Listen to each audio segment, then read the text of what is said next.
దేవుని పరిశుద్ధ నామమునకు మహిమ కలుగునుగాక. ప్రియులారా, ప్రభునామన మీ అందరికీ వందనాలు తెలియజేస్తూ ఉన్నాను. దేవుని వాక్యమును ధ్యానిందాము. నిర్గమాకాండము 15వ అధ్యాయం 11వ వచనం.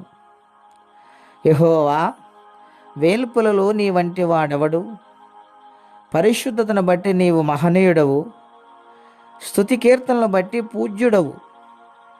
అద్భుతములు చెయ్యువాడా, నీ వంటి వాడెవడు? ప్రియ స్నేహితులారే, ఉదయకాల సమయంలో దేవాతి దేవుడు మనతో మాట్లాడుచున్న మాట, ఆయనెంత గొప్ప దేవుడో మోషే గారు ద్వారా దేవుడి గ్రంథాన్ని వ్రాయించారు. అవును ప్రియులారా, ఆయనతో ఎవరిని పోల్చలేము. ఆయన కంటే ముందు ఎవరు లేరు, తర్వాత ఎవరు లేరు. ఆయన సర్వాధికారి అయిన దేవుడు గనుక ఆయనతో ఎవరిని పోల్చలేము. రెండవదిగా మనం చూస్తే ఆయన పరిశుద్ధుడు.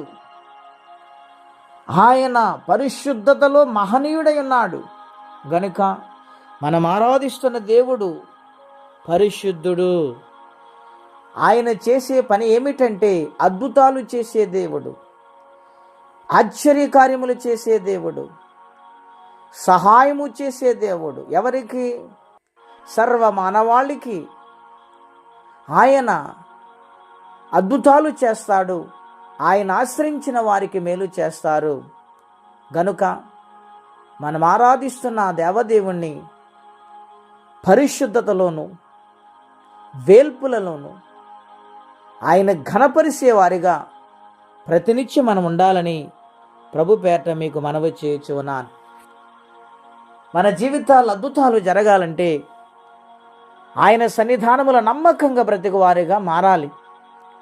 నాడు ఇశ్రాయేలు ప్రజల జీవితాలలో సముద్రాన్ని పాయలు చేశాడు ఆయన. అంత అద్భుతము చేశారు. బండ నుండి నీళ్లను చీల్చాడు ఆయన. ధారాళముగా బండ నుండి నీళ్ళు వచ్చాయి. వారి దాహార్తిని తీర్చాడు దేవుడు. వాగ్దాన దేశమునకు ఆయన మాట ఇచ్చాడు. దారి మార్గములో ఎన్నో అద్భుతాలు ఆయన చేశారు. ఆకాశ ధాన్యం నరులు భుజించారు. గనుక ఆనాటి కార్యాలు మనం చూస్తే ఎన్ని అద్భుతాలు, ఈనాడు మన జీవితాలు ఎన్నో అద్భుతాలు ఆయన చేస్తూ ఉన్నాడు, ఇంకనూ చేస్తారు. గనుక నమ్మకంగా బ్రతుకు వారికి ఉండాలని ప్రభు పేరట మనవి చేస్తే ఈ మాటలు నేను ముగిస్తూ ఉన్నాను. ప్రార్థన అండి. పరిశుద్ధుడైన తండ్రి, ఘనమైన మీ నామం కొరకై స్తోత్రం చెల్లిస్తున్నాం.